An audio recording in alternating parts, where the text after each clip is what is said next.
stream to YouTube. So the people on YouTube can also join us and have a look. And of course, the recording is going to be available on the event page. We also now take podcasts of our events, and the podcasts are available on our new Spotify channel. And we also have we take the events and we take frequently asked questions from our events, and we also post those on the event page. So please do, after the event, follow up and have a look at what we do have on the page. So I'm delighted today to be hosting Professor Mervyn King himself. He established the Good Governance Academy in March 2019. We are a non-profit organization that collaborates globally to share information on critical governance, sustainability, corporate reporting, and generally business science issues.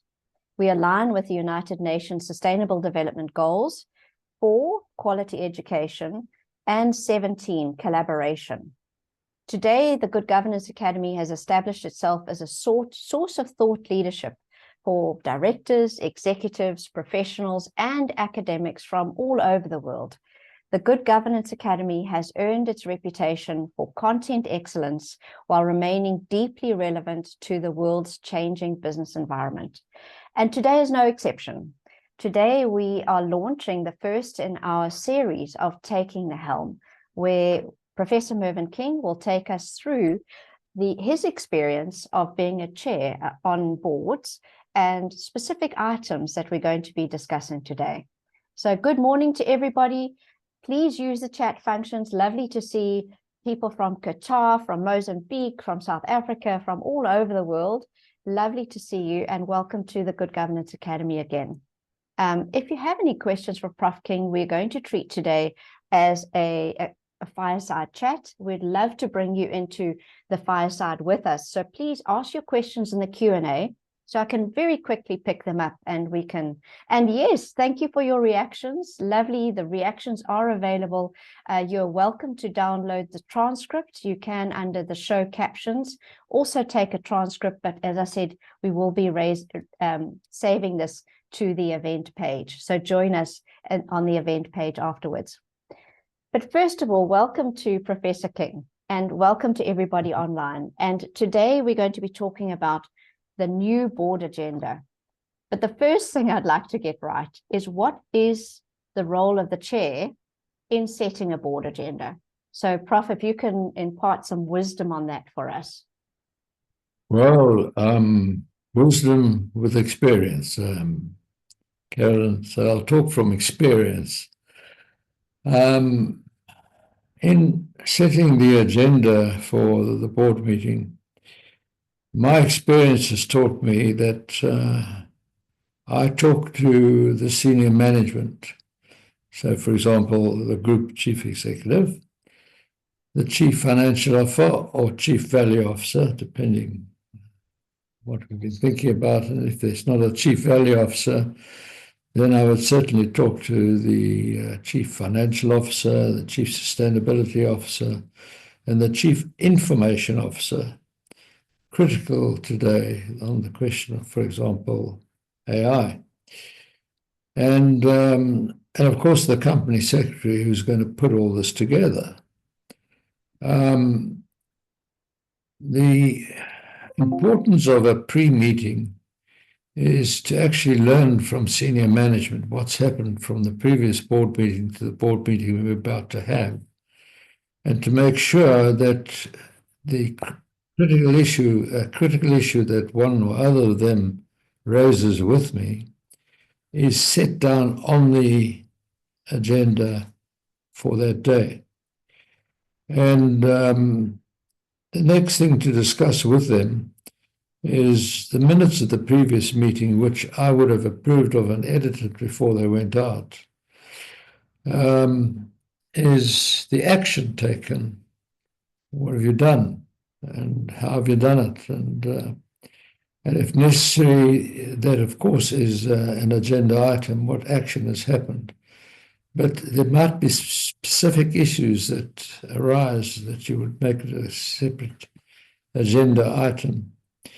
Then there's two words, conformance and performance.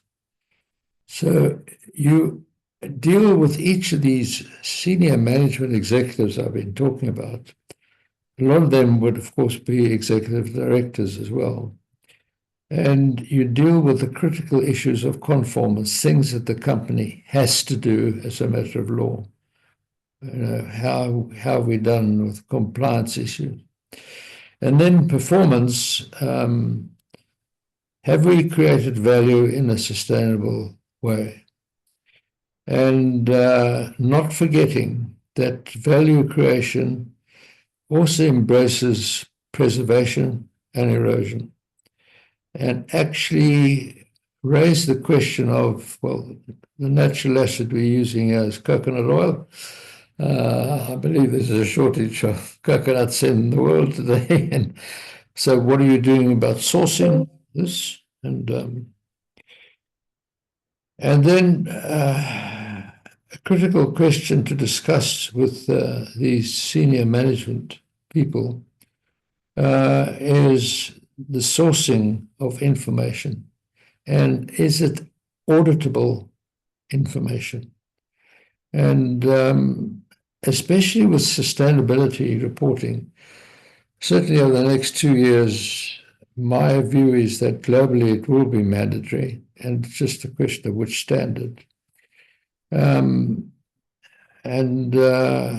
you need to discuss that and find out what, in regard to assets, are they being eroded, preserved, or are we actually creating value? And when you've got that, you can start putting your agenda together. Then I'm going to just go a bit further, then we can discuss it. Today, in setting an agenda, I would be very mindful of things which were never thought of 5 years ago. For example, stakeholder relationships. Stakeholder relationships is a critical issue, especially your important stakeholders, which you would have identified before. And your relationship with your stakeholders is an ongoing thing on a daily basis. And if something has happened to make one stakeholder unhappy about something, well, you need to put that on the agenda and correct it within the context of the characteristics of the company. Now, I've always separated the question of culture and characteristics. Culture is an internal thing, how we do things around here when no one is watching us. But from the outside looking in, they see the characteristics of the company, and the external people, start drawing conclusions. Is this company really a good corporate citizen? And something could have happened to dent those characteristics.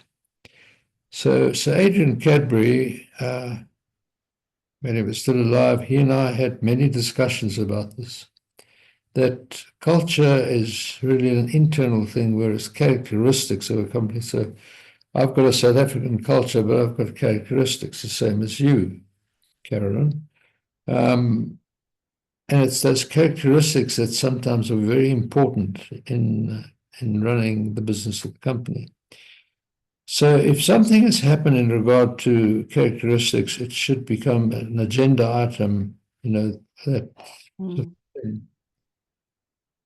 Then, because we've moved away from the primacy of the shareholder to this value creation model, inputs to outcomes are critical issues. What are the inputs that we would have decided what the inputs are, but things could have happened in regard to those inputs.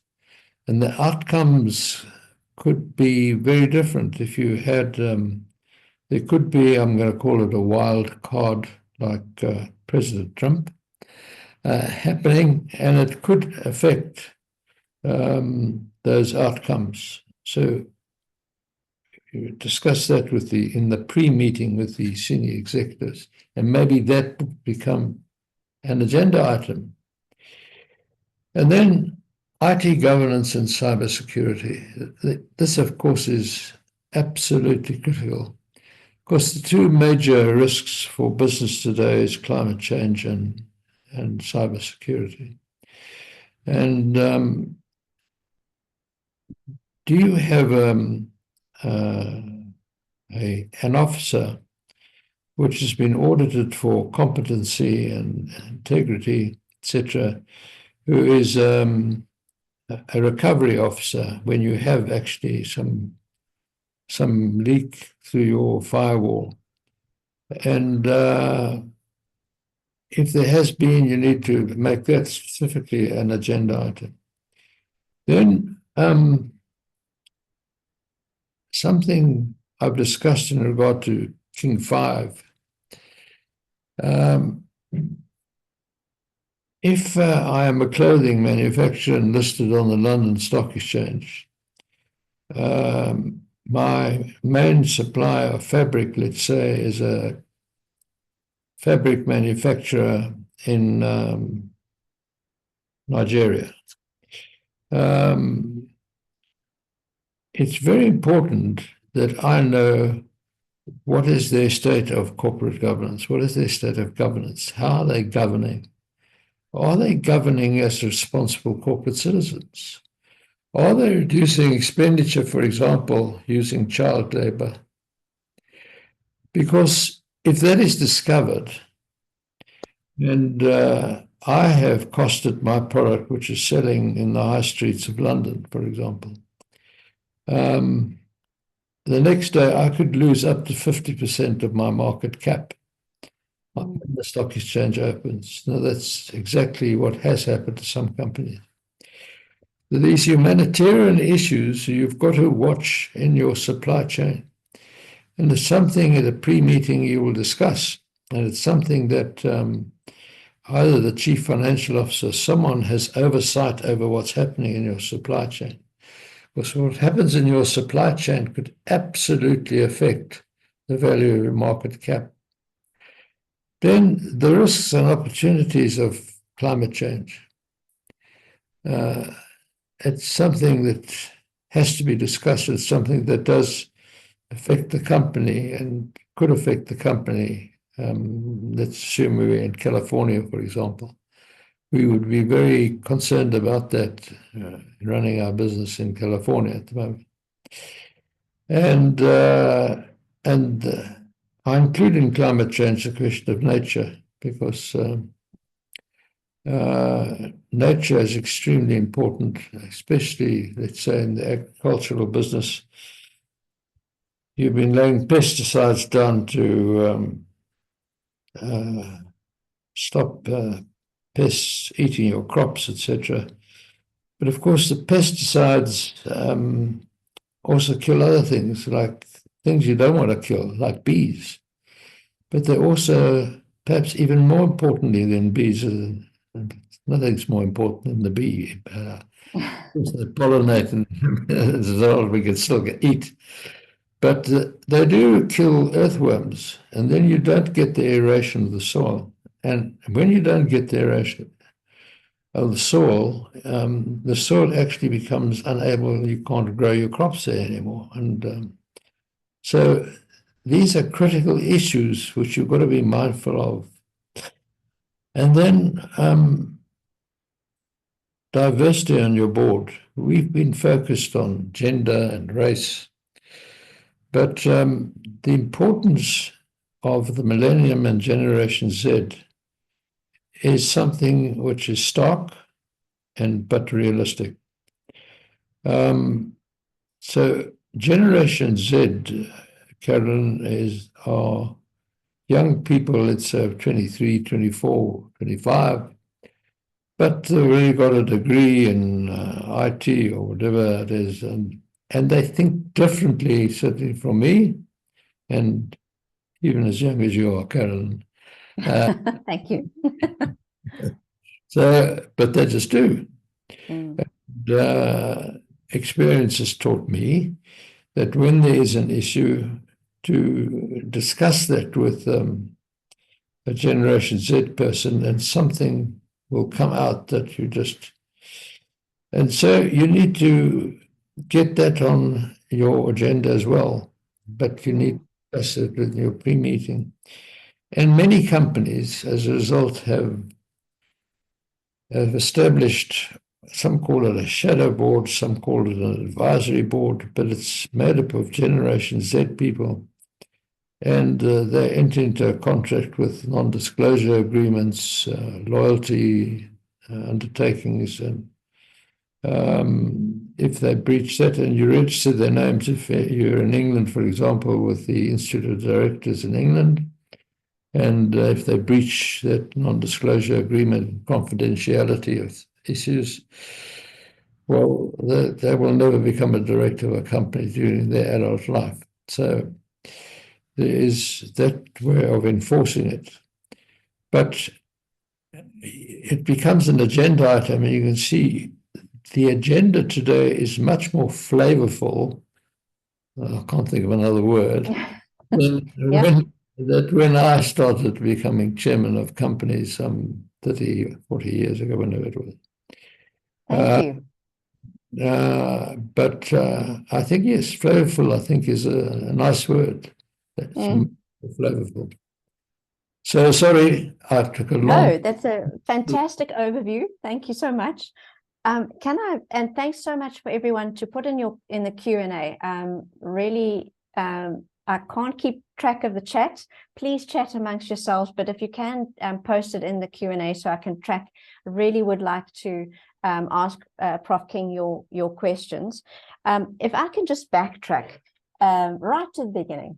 You said you meet with the CEO or the Chief Value Officer or the Chief Financial Officer before the board meeting to make sure that that agenda is suitable for that meeting. And I'm assuming that's after the original pack has gone out, or at what is the timing of that meeting? Is it a couple of weeks before? How does that work?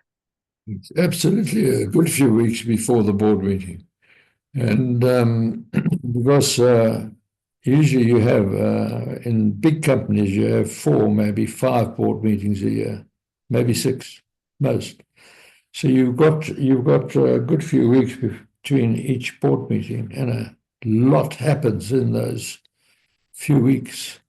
And you need that pre-meeting is absolutely critical, the chairman with those senior managers or executive directors.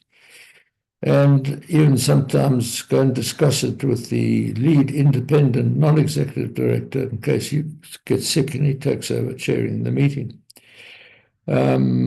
So all this pre-meeting is absolutely critical in setting that agenda. And the well, let's take an example of when you've gone into a new board situation. So you've taken up a chairmanship position of a board that you haven't chaired before. How would you go about setting that kind of rhythm, I guess, in meeting with the new board?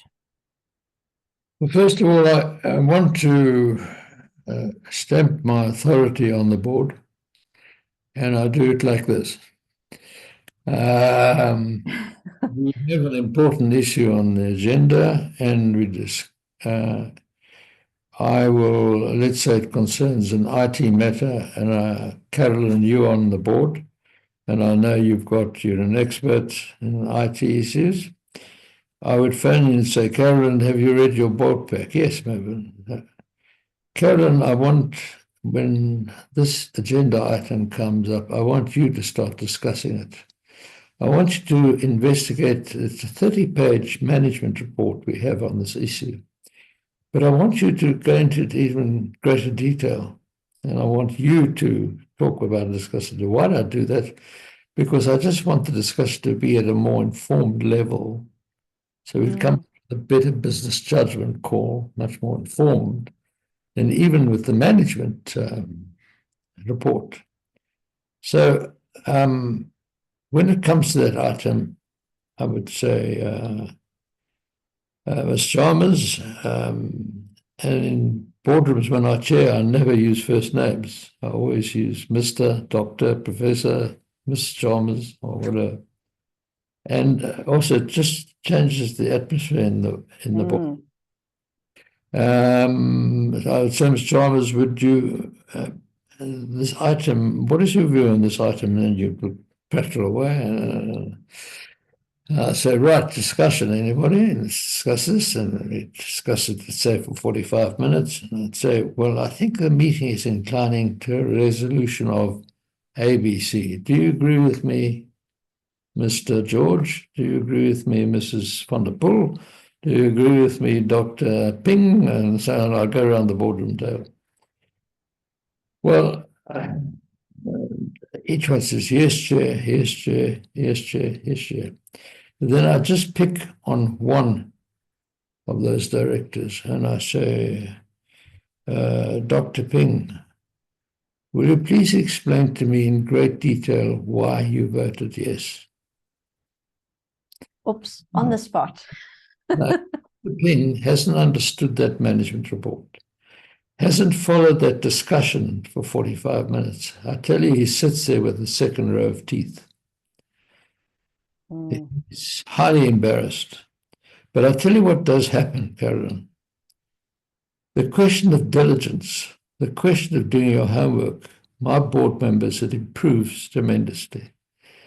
And not only that, my authority is immediately created in that boardroom. Yes, absolutely. And, thank you. And they know, and I do it from time to time. I say, just explain to me why. Why did you vote like that? Why? What was your reasoning? And also the question of speaking through me. There's nothing worse than running a board meeting and you actually have two people at the end of the other side of the oval boardroom table. And tables must be oval in boardrooms because you don't want this question of a rectangular table. Mary, sit forward. George, leave. You can't see Mary, you know. And it's the whole meeting. You've got to see and hear because body language is also an important issue. So that's the way, Chairman, that's where I have over the years stamped my authority on a board, and I really control that board and get things done. And they know when we come to action items for matters arising, I'm really going to check that those have been acted upon and what's happened. But I would have discussed that at the pre-meeting as well. A quick question from Lindiwe on that timing of your meetings, etc. So she's asking, do you think it would, obviously you have to have a pre-board meeting before the pack goes out. And then do you think that there would be another meeting once the pack has already gone out with the CEO and the CFO? And do you view the pack before it goes out? Absolutely. You get first sight of the pack. He is fed all this information from the pre-meeting, and she or he puts the pack together, and out it goes. I might, in going through the pack, see something that, hang on a second, which will cause me to speak to the CFO or somebody, you know, about. And if I think it's something important, then I will raise it at the board meeting. We've got this item. What about A, B, C, D, E, F, G?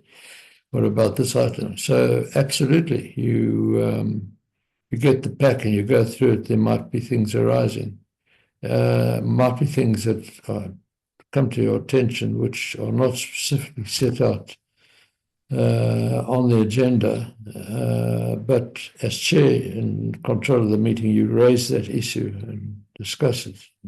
It gets resolved.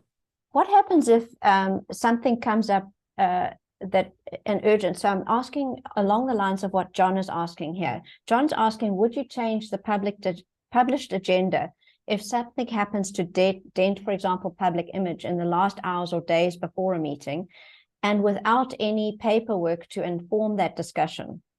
How would you deal with that? So the pack's gone out, matters an issue. Would you put it on the agenda? How would you deal with that? Even if it's the night before, let's just involves something about information governance. I would phone you, Karen, you're a member of my board, and I would phone you, Karen, and say, this has arisen. Can you just prepare something very quickly, just a one-pager on this issue? And we can distribute that to the board, and we're just on point form, and we will discuss it and try and resolve it. But certainly I wouldn't let it just go by. It's something that's urgent, something that's important, and you have to discuss it and resolve it. So what that would mean is that I would have to then get in touch with the Chief Information Officer of the organization. How do you feel about board members for an agenda item that's urgent? Just contacting, is there a protocol to contact management in that kind of situation? Protocol is usually going through the chair.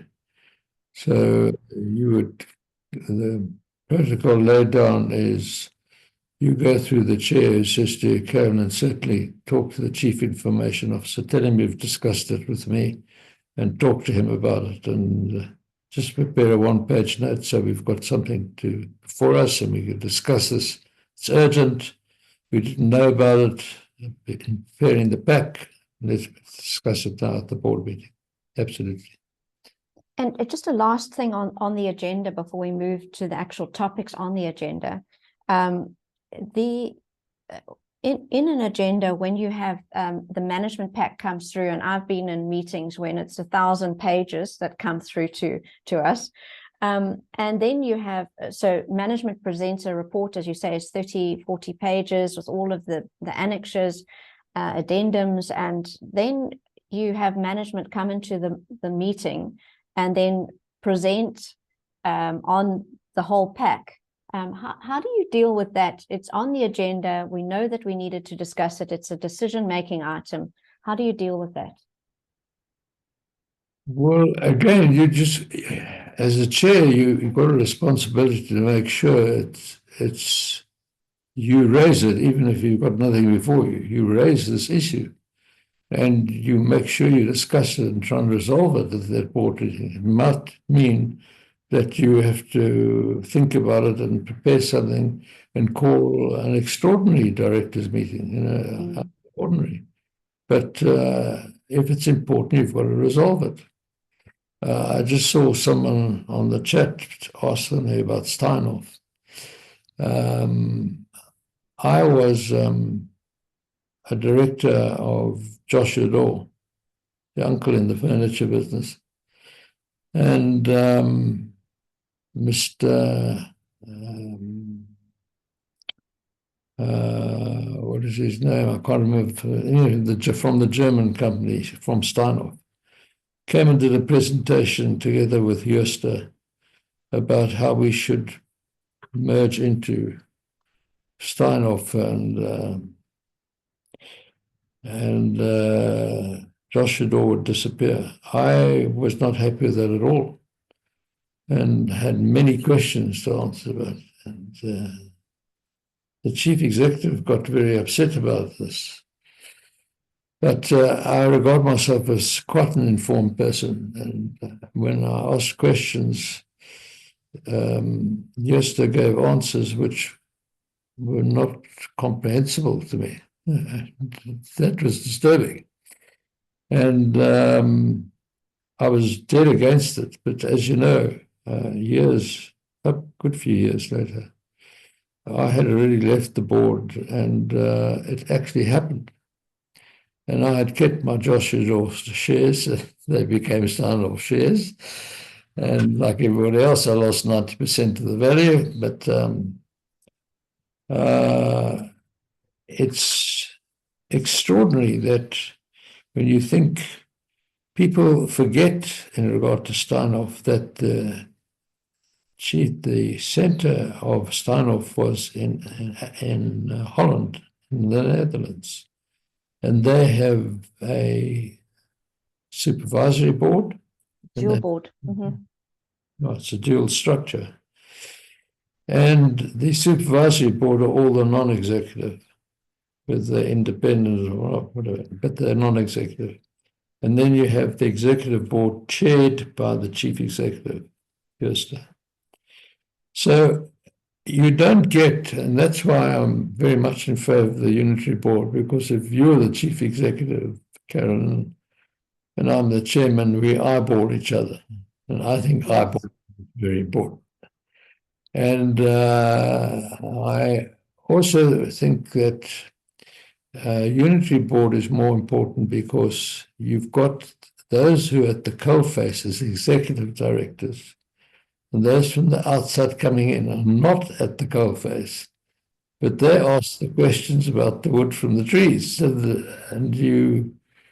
and putting all that together, you get a better outcome, I think, than the supervisory board that almost talks about these things in vacuo and not without that coalface in at the board meeting.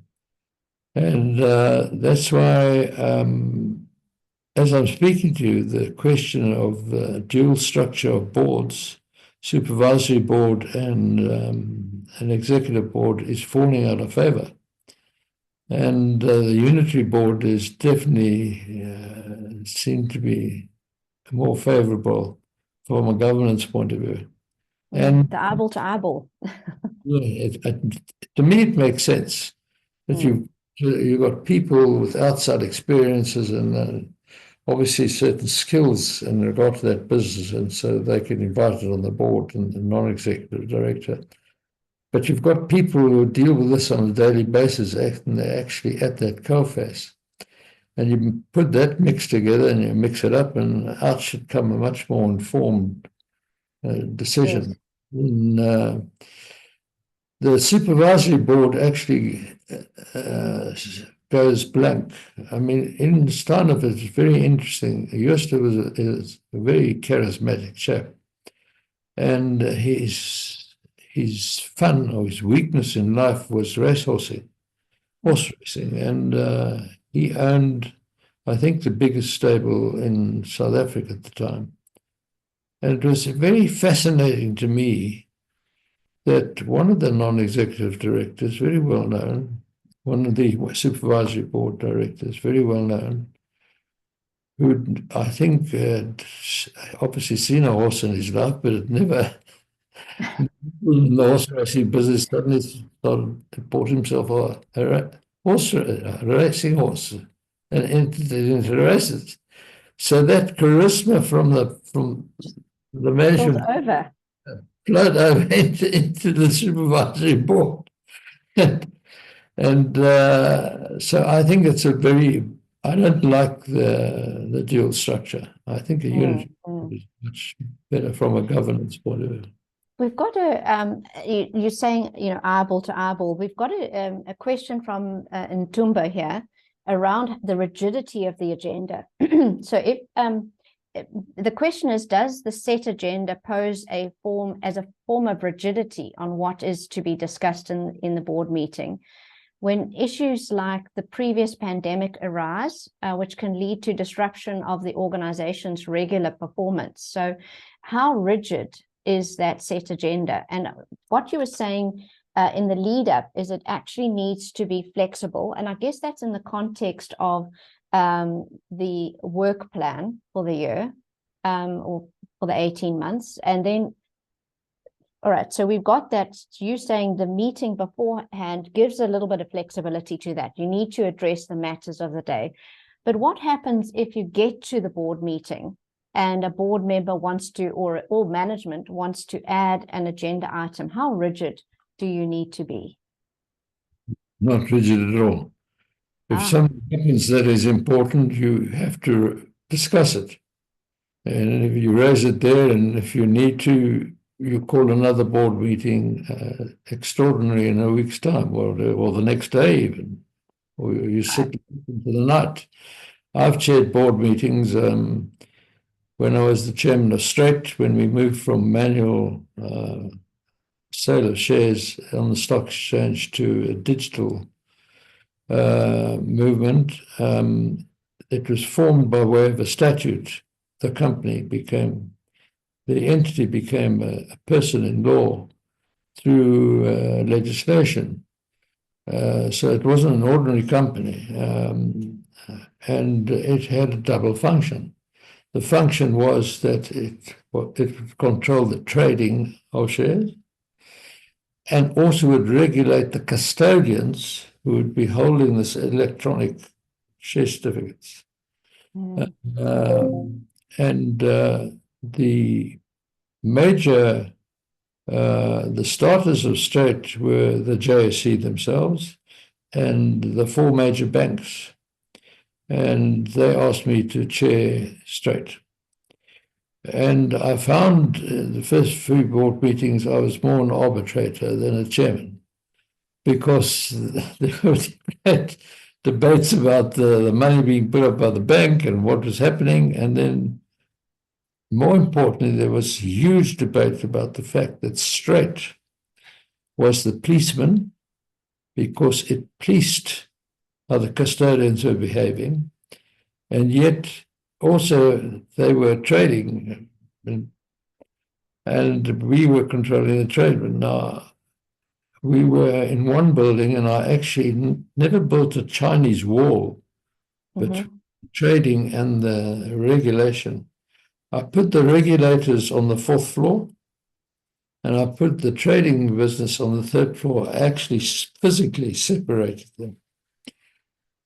So one day, one of the major banks had, in the view of the executive, breached one of the custodial rules, and they were fined 5 million rand. And I had the chair and the chief executive of the bank in my office screaming and shouting and saying, "This is ridiculous, and we help in the trading." And I said, "I didn't create this. This is created by statute, and here it is here." And what did I do? I decided that the only way to do this, and here comes the question of why you should have as an agenda item these days stakeholder relationships. But the only way to do this was to get a chief stakeholder relationship officer. And he or she, and it happened to be a she that we appointed, we had a criteria. He or she had to be formerly a chief executive of a company, so deep understanding of how companies are run and what happens. And she went around and started explaining how Straight had to work and how the statute was set out and how we should be able to work together. And it took about 18 months to actually get this right. But the chief stakeholder relationship officer actually worked. And a lot of big companies today actually have stakeholder relationship officers that go talk, because you can imagine if you don't have that and you're a big company, a lot of the time of the chief executive or the financial director is spent talking to stakeholders and anything. But if it becomes critical, you phone them and say to the chief stakeholder relationship officer, "Mary, this is what's happened. Will you please go and talk to XYZ customer," or whatever. And that led to these meetings, the board meetings, way into the night. It did. One night we sat till 1 o'clock in the morning. So we do. Prof. King, have we lost you? Or was it me? Oh dear. Hopefully Prof. King can come back. Is it me? If somebody can just put in the chat whether you can see Prof. King. Prof. King's frozen. He's frozen. Okay. So I'm going to carry on. So from what Prof. King is saying in terms of the critical business issues that need to be on a board agenda, in the new board agenda, we've got, and I'm just taking from what he said in the beginning. So stakeholder relations, definitely, and what he's recommending here is that we have a stakeholder officer on the board. And I'm just going to ask you to unmute, Prof. Please, if you can just have a look to unmute, you're muted. I was just recapping. So stakeholder relations is something that the board must discuss. Yes, IT governance. You wouldn't have that person on the board necessarily as an executive director. Okay. Yeah. But you would have that as an agenda item. We need to discuss IT governance and cybersecurity. We need to discuss in the flexibility of an agenda these the inputs to outcomes and wildcards. We need to have a look at climate change and nature. We need to have a look at the state of governance of the organization and the board's performance. We need to look at the supply chain. We need to look at diversity. I've listed 7. That's now, right. And if you look at those 7, Carolyn, you will see that it's not how boards used to operate before. No. These are de novo issues. De novo, that's about 10 years old, where, as you know, I lived in aeroplanes and traveled around the world. And in the Good Governance Academy, we've got 180 support members. Universities, business schools, big associations like the Institute of Directors of India, England, and they need to constantly learn about what is happening in the world. And it's changing so much. And now there are companies that have asked me and consulted me about the influence of these geopolitical issues, the impact on their businesses, and how they should raise it from a governance point of view. And this changes of tariffs has a huge impact globally. And so Mr. Trump is really stirring the pot. And yes, so that's another matter that goes on the board. So how do you shoehorn all of these things into an already full agenda where you're looking at the traditional board, what do we need decisions for, what are matters arising from a previous board meeting? How do you put all of that into an already full agenda? Well, that's the whole purpose of your pre-meeting, is to make sure which is current and what is important. So you actually don't have all this on the agenda. You don't have all these things, the 7 items you've enumerated on your every board meeting, but you have it if it's pertinent at that time in those circumstances because of what's happened to ABC. You have it on the agenda and discuss it and resolve it. Lots of these questions really relate to some topics that we're going to be speaking about next in our Taking the Helm, and I'll make sure that these topics are actually raised in our series. You'll see that the one that we're having in April is already available on the Good Governance Academy event page, so please join us for that one. I think it's going to be, we're talking about strategic transformations. So that was just that's why I'm not getting to all of these questions here. But so the pre-meeting, to go back to the agenda, the pre-meeting for the agenda and setting the priority items. Now, what we have seen in the press is that boards of directors that have had motivated for more meetings. The one institution I was involved with and had a look at in terms of governance maturity assessment.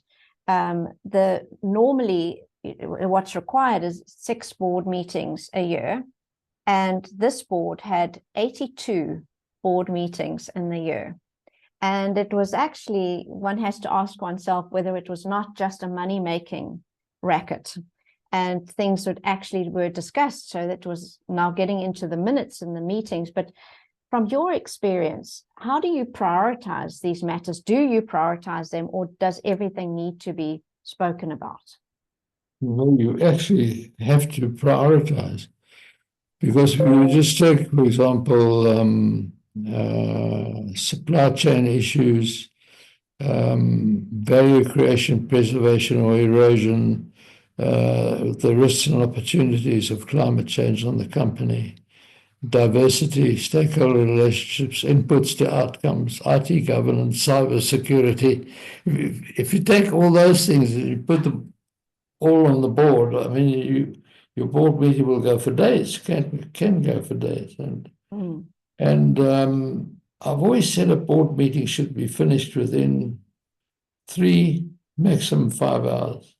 But How do you do that? first of all, I find that, well, first of all, you make sure that your management reports become clear, concise, and understandable.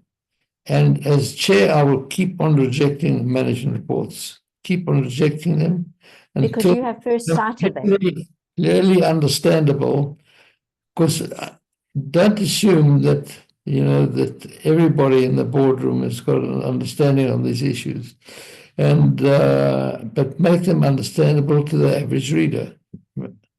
And if you necessary, companies start developing their own terminology and their own lexicon, and sometimes you need a glossary to the management report. And I don't have that. I'll just send it back. Keep on changing the management report. So then the management report comes. Eventually, they start drawing management reports, and they actually apply their minds to what they're going to put in the management report, and it comes out clear, concise, and understandable. And then I get someone who's got expertise to actually, before the meeting and the pack's gone out, I will phone that person and say, George, whatever his person is, have you read your pack? Yes, Mervyn. I want you to start the discussion because I want him to add more information. We discuss it and we come to a resolution. But it's got to be understandable, because I can't expect my directors to read something which is in the language which is used every day by the executive in managing. And like you and I use acronyms in talking, which people don't even know what you and I are talking about. That's right. Yeah. Oh. So it's got and in IT, of course, we're the worst. Yeah. So the short answer to your question, you've got to make sure your management reports are clear, concise, and understandable.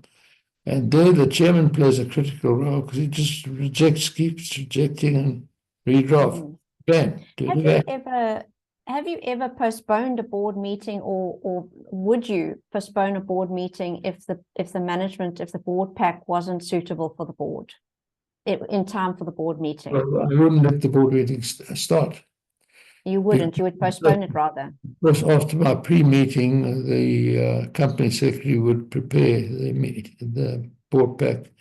If the board pack didn't fit in with that pre-meeting and the matters we agreed are important issues to be put on the board, on the agenda, and not just plot everything on the agenda and discussion ranging from A to X instead of focusing on issues.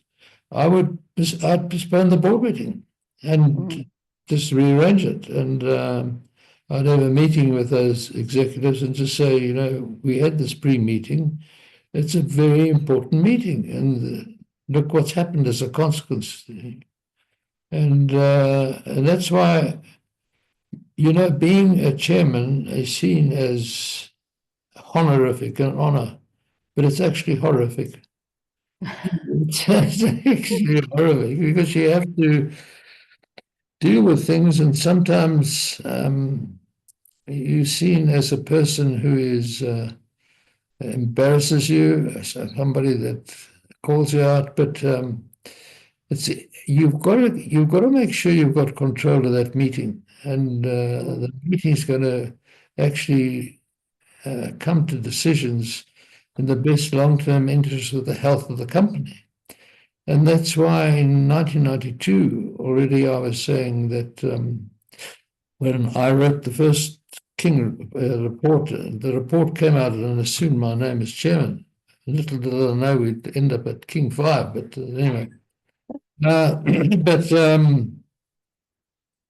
I wrote every word of that first report, and it was a huge task.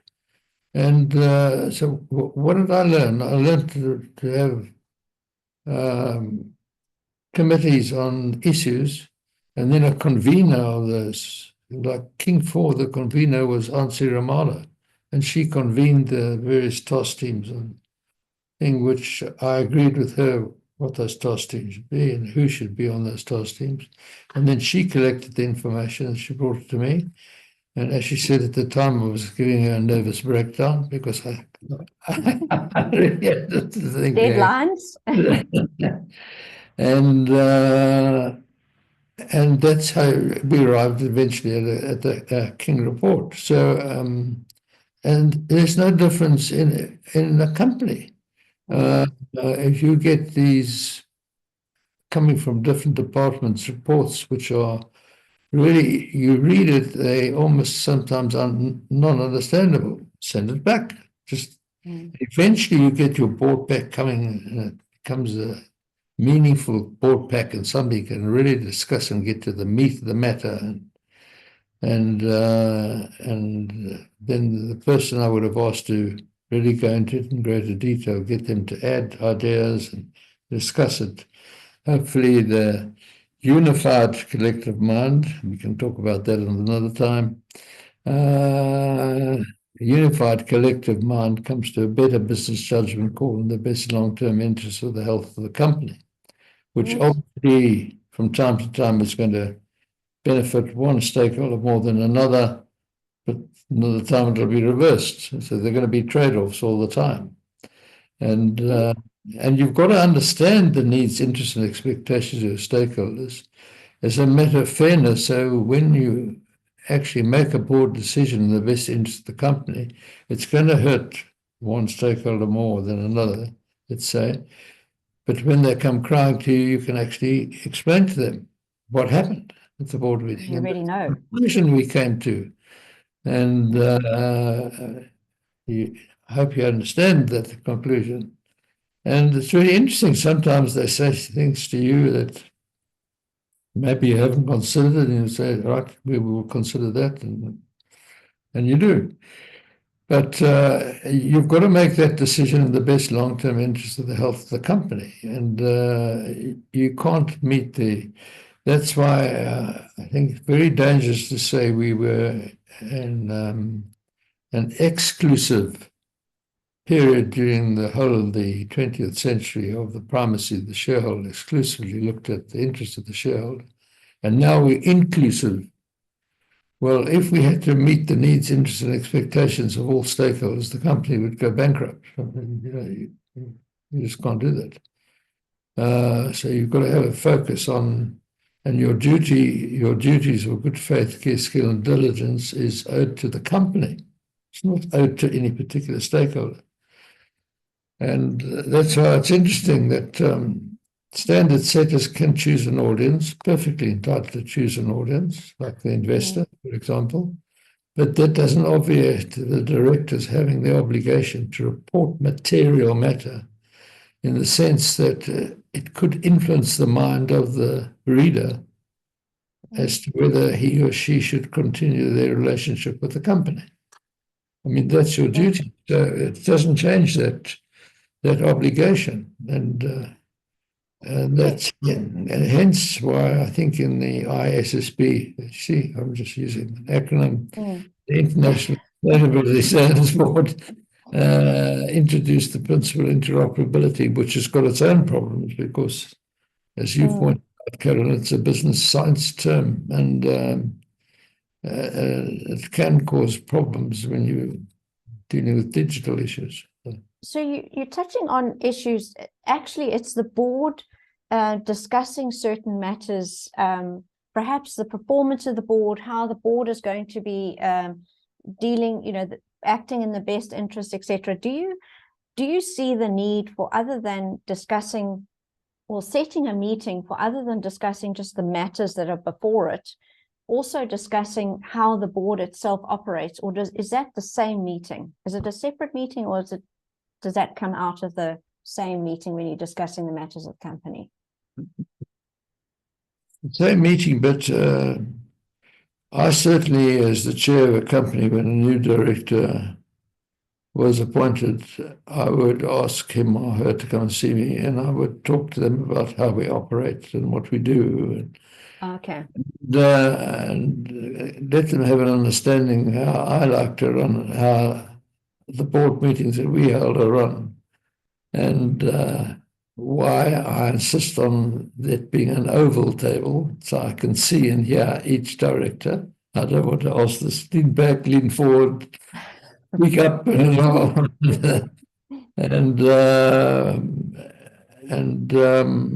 so I discuss these things with the new director, and they will know how I certainly run that board and how the board operates. And so it's not a separate No. meeting. Do you have on your agenda, is it only matters for decision making, or do you have other matters for noting, just for noting? Well, there are matters for decision making, but there are matters for reporting on what's happened from a performance point of view, for example. The value you've created in the last 3 months since we've had our last board meeting. That's why I said there are two issues, conformance and performance. And you will always be reporting knows what's happened because they keep moving. You've got to have that on the agenda and report on it. I could carry on for another hour, but from what I've heard from this hour that we spent together, in fact, it was more than an hour because some people online had a pre-meeting with us. But what I'm hearing is that the agenda is the accountability of the chair. The agenda is the chair's instrument to control, to manage, to guide. It's the chair's instrument. And so you're not getting the company secretary drawing up the agenda, then that the chair then follows and wears that. Actually, that is the tool, that's the chair's tool. That's their baton. Is that correct? I think you can look at it very simply, Karen. Is a chair actually carrying out his or her responsibility if he or she allows the company secretary to set out the agenda and what is to be discussed? The answer clearly is in the negative. Chair's just not doing his or her job. And because the chair's got to make sure that the matters critical to the company are discussed, that matters that have arisen and there were action items, what has happened, have you acted on them, have you done them, etc. And so absolutely, Carolyn, you can't just leave it to the company secretary. The company secretary is the outcome of your pre-meeting and everything, and you will actually talk to her and she or he will draft the agenda, and then I okay that agenda before it goes out. I don't just let agendas go out. I like to okay them before they go out. How much consultation do you have with your other board members about the agenda? It's the pre-meeting. It can take an hour, each person I speak to, maybe more. So who do you meet with? You meet with the CEO and the CVO or CFO. No, you also are you engaged with your board members on the agenda? Is that a meeting or is that emails and? If necessary, there might be a critical non-executive director who is particularly informed about a certain subject. Okay, so then you would discuss it with him or her and say, we've got this issue, what do you think about this? And I've discussed this with the chief information officer, and this is what we thought, and what do you think? And should we add to it, subtract from it, or whatever? And get his input before finalizing the agenda. So a lot of work, and the pre-meeting is a critical issue. And you finalize that agenda and you approve it, and the end product is really carried out by the company secretary. But the company secretary mustn't set the agenda. I mean, then the chairman is not in control of that meeting. I mean, he's not making sure that the company, the board, the mind of the company is actually thinking about things that are essential to the company, and that's his duty. Is this the same Is that attitude the same for the committee chairs of committees of the board? Absolutely. So thank you very much for that. Thank you very much for everybody staying online. I have posted the link to our next one, which is on the 17th of April, where we're going to be discussing strategic transformations. Thanks so much for your time, Prof. King. We are indebted for you imparting your wisdom to us, and we're looking forward to the 17th of April. Thanks everyone for joining. We will be answering your questions at one of our events. Thank you so much. Thanks, Karen. Thanks everyone. Bye.